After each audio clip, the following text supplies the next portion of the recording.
International news now.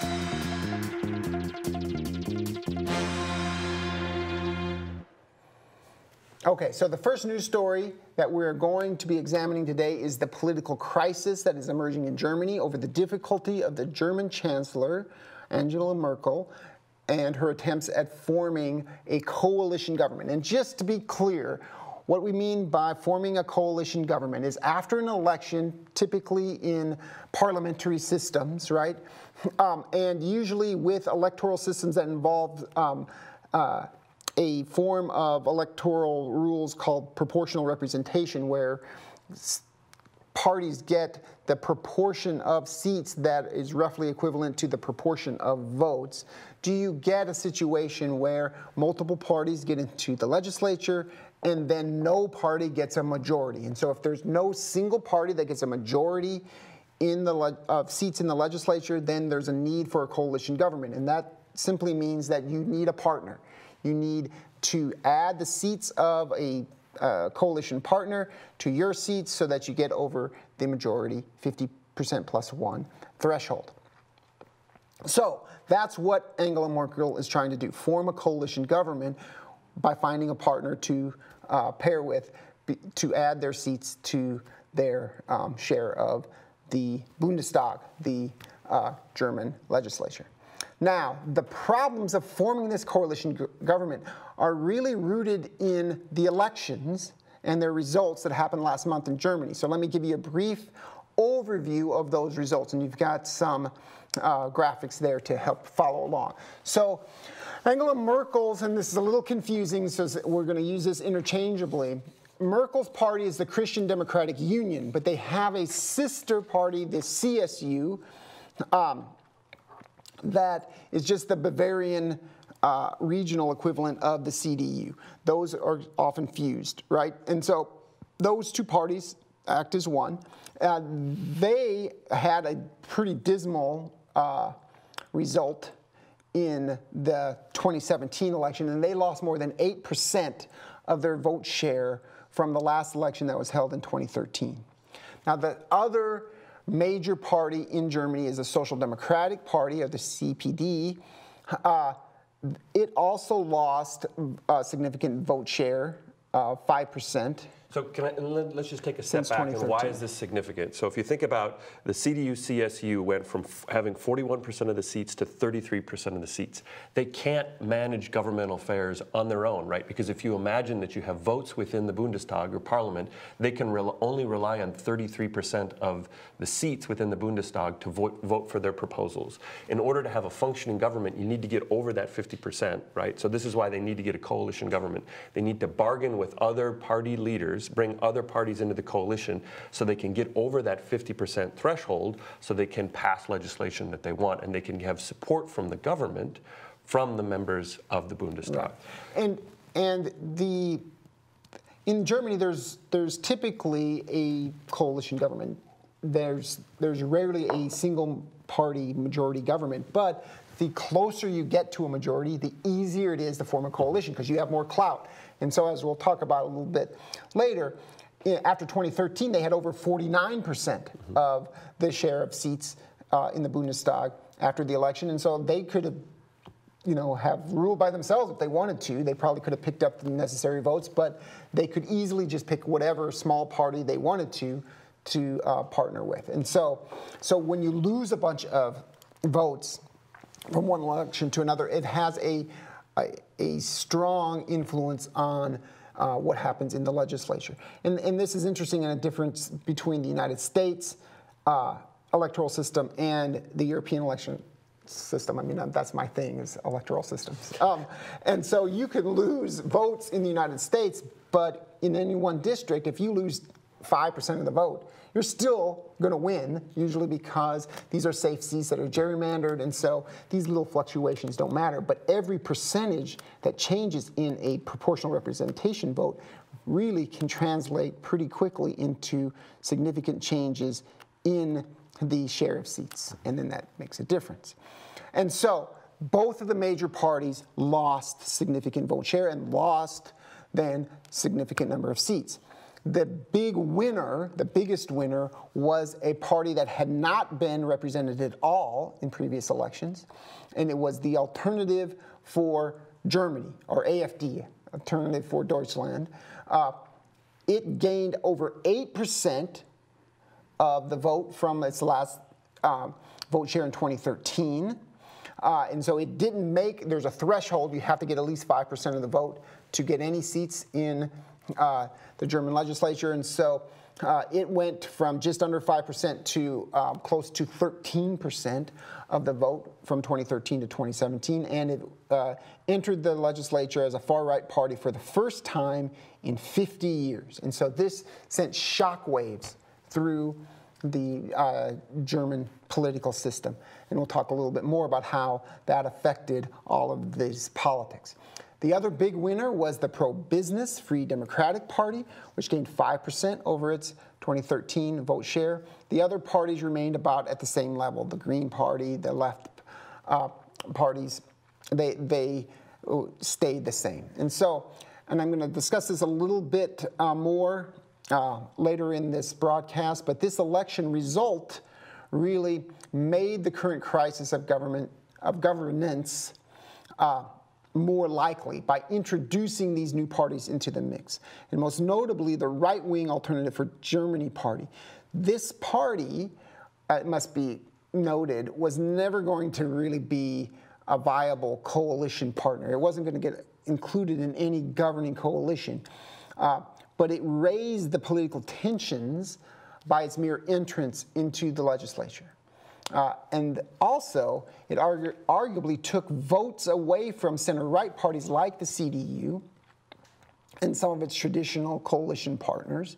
And these votes, had they not gone to the AfD, could have produced more seats that would have buttressed a potential majority coalition that could have then included only 2 parties rather than 3.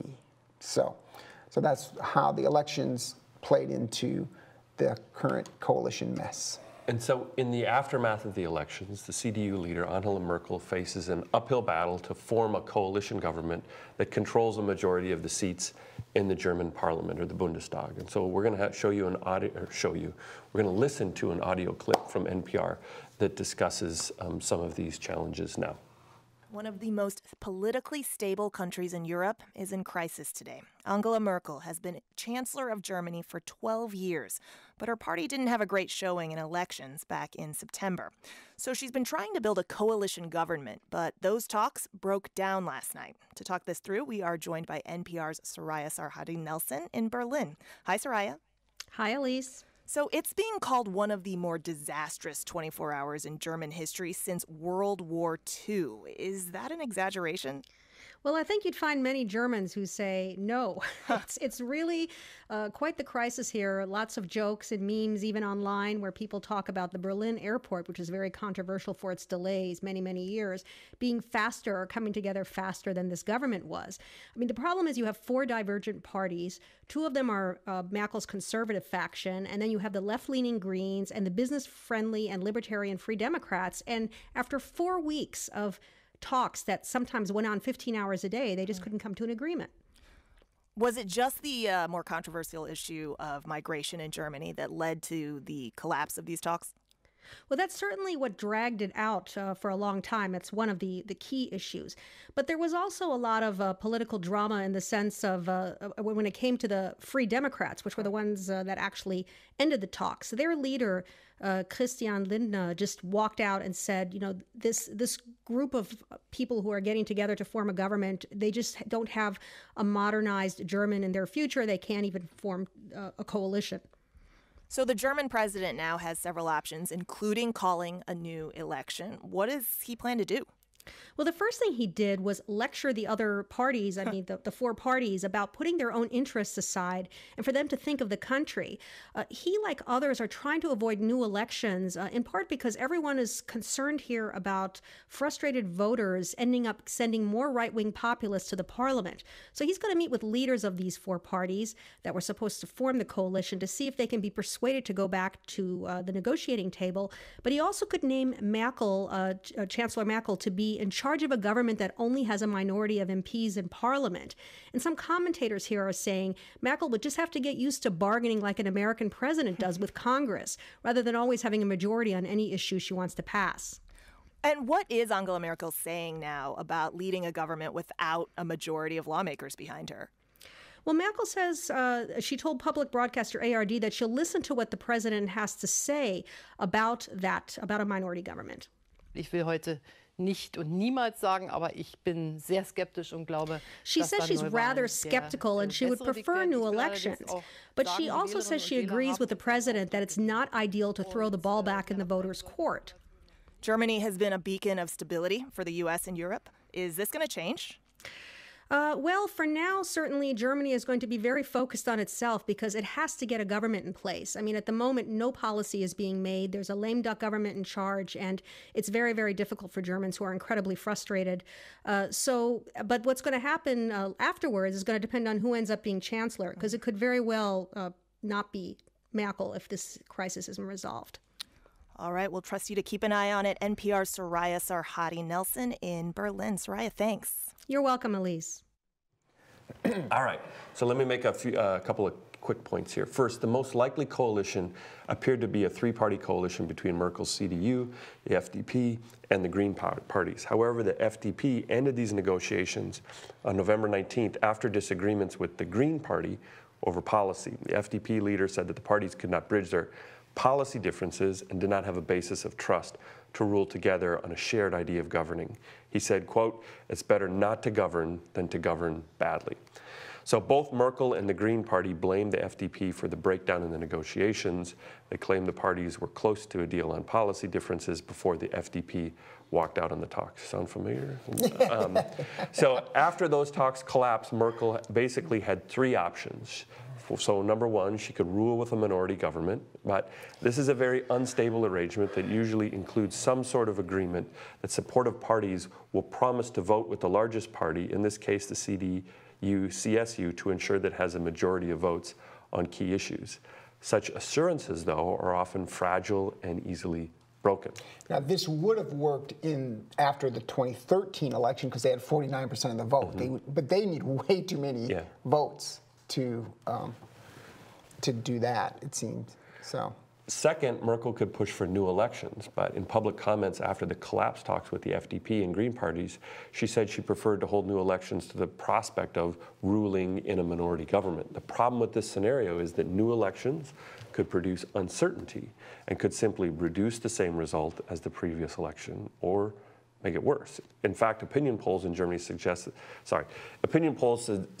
it would likely generate the same result. So new elections might then very well achieve nothing.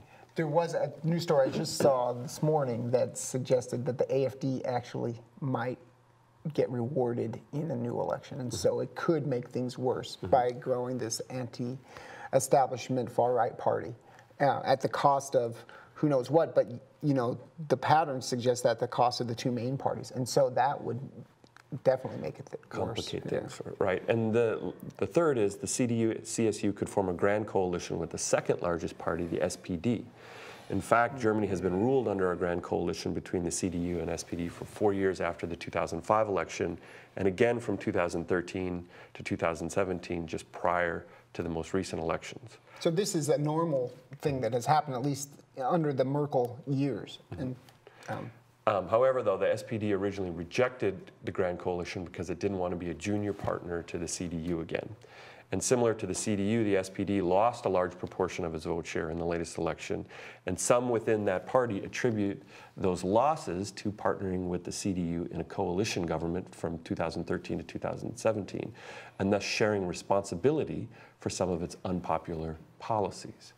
However, just in the last day or so, the SPD has now softened its stance, and its leader declared it would consider a grand coalition after pressure from the German president as a way to, quote, rescue the country from a crisis. So just to note, the president is an elected official, but is usually pretty ceremonial. It's just in this particular instance where that position has the initiative to instigate a decision on forming a coalition government. That's why he has some sway here. but usually it's a pretty powerless position. Yeah, and this arrangement is still very uncertain, though, this possibility of a coalition between the SPD and the CDU. The latest reports suggest that negotiations on a grand coalition might not get underway until the new year, 3 months after the elections took place, and delegates on the left wing of the SPD are encouraging their leader to offer Merkel his support for a minority government instead of being drawn into a formal coalition agreement. So stay tuned. And I just want to say something here and give you a little bit of historical perspective without saying that Germany is returning to the 1920s. I don't want to say that. But what's happening is this is something similar to what happens in Germany over the course of 1928, 1929, and 1930, when you had the rise of the Nazi Party. And politically, though, it captured its support from this kind of center-right and center parties. And so, and at the same time, too, one of the things that's different, what you had in Germany at that time was an erosion of the political center and then growth for parties on the far left and the far right. So the Communist Party gets really strong in Germany from 1928 to 1931, and then the Nazi Party gets really strong in Germany, and the center erodes, but Germany up until that point had relied on the center to form stable coalition governments. Obviously, huge differences between the late 1920s and 2017. The politicians in Germany can't rely on extreme frustration with a bad what they would term a bad international agreement in the same way that the Nazis did in 1928, really mobilizing from 28 to 33, really mobilizing domestic support in opposition to the Versailles Treaty. But the similarity here is that in times of crisis and frustration, what happens is the center, which we often rely on for political compromise and to have stable government, erodes. People leave the center, they get more frustrated, and they become more likely to support parties on the far right and the far left, which then makes politics more unstable. And this is the concern in Germany right now, and these historical parallels get brought up because what's happening is the center has eroded in the last couple of years, and people have moved to the far right party. Right. Now, there is a difference economically as well. And so one of the kind of interesting facets of this is that Germany's economy is chugging along really well. And so it's difficult to pinpoint where the frustration is. But what's interesting is you could make the same argument about the United States, right? I mean, you could agree or disagree with Donald Trump, but he was definitely an anti-establishment candidate that ran, against both parties, right? And you and I have had this comment, like, where is the frustration coming from? By the time the election in 2016 came around, the unemployment rate was at quite low, and the economy had been growing for a while, and so there's this other source, and this is my question: is it this immigration issue that is pushing this frustration? Is it in Germany or in Germany? Oh, okay. In Germany. Yeah. Do you think it's the immigration thing? I mean, that's what the commentators say. We'll be talking about it in just a second. But I mean, it's partly immigration. It's partly frustration with. I mean, I would trace this back to the European financial crisis, the Greek debt crisis as well, right? Frustration with Greece and shouldering the cost. In terms of shouldering the economic costs of stabilizing the larger European Union, that's generated some of this nationalist sentiment and pushback as well. But yeah, the larger point that Rob's making that I think is important, and we can see this in the frustration that Americans have in their political system, is the erosion. Once you lose the political center, it becomes much more difficult to compromise and just have normal functioning of government to keep the lights on, to pass budget deals, so you don't have a financial crisis in the sense that the government can't borrow money to pay its debts. You're not quite there yet because AfD is still a marginalized party. It's not part of any coalition government. You've got Merkel, you've got the CDU, CSU. If they hammer out this grand coalition, you're going to have a center that can hold sway, but there is a danger of this, and the fact that they can't hammer out a coalition government at this time is really the sign that things are getting pretty dicey. And so one more difference between contemporary period in Germany in the late 1920s is, so there was the rise of the the Communist Party and the Socialist Party in Germany, they were unwilling, the socialists were unwilling to work with the communists. They could have constructed a left-wing government, but they were unwilling to work together, and that also helped facilitated the rise of the Nazi Party. You don't have that situation in Germany. The larger point we're just making here is, what are the consequences when the political center erodes? Instability and the ability of governments to function, to construct coalitions that can pass legislation and respond to crises, they go down. You get more elections in parliamentary systems called, and more instability. So just quickly, to go over some of the points on your slide, the potential causes of this stalemate, again, the emergence of new parties in a more fragmented system, and so in 2013 there were only 4 parties that won seats, in 2017 there were 6. That difference, even though it seems minor, caused a huge shift. When there's more concentration of seats in the largest party, as there was in the CDU-CSU that won 49% of the seats in 2013, it had an easier time forming coalitions. In a 6-party constellation in 2017, the coalition process was much more complicated. A 3-party coalition talks are going to have a lot more obstacles than a 2-party coalition talk. But the second big reason, as we already noted, was probably policy. The governing crisis is rooted in part by Angela Merkel's controversial immigration policy, which alienated a lot of German voters. The policy that brought millions of refugees from Syria, Libya, and other failed states in that region to Germany raised some serious questions about how such a large group of newcomers could be integrated into society. And this policy directly contributed to the rise of right-wing parties like the Alternative for Germany, and allowed them to enter the parliament.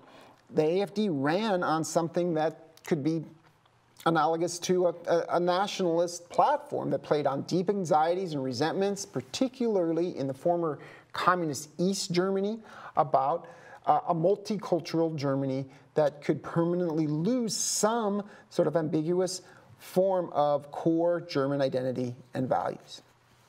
And so there's some implications here too, and just the 2 quick ones. One is damage to the crisis, to the reputation of Germany as a bastion of stability. And the second will be that Germany will be more inward-looking and less willing to engage in global issues. And so the leadership of Europe will be lacking a bit because of this, at least in the short term.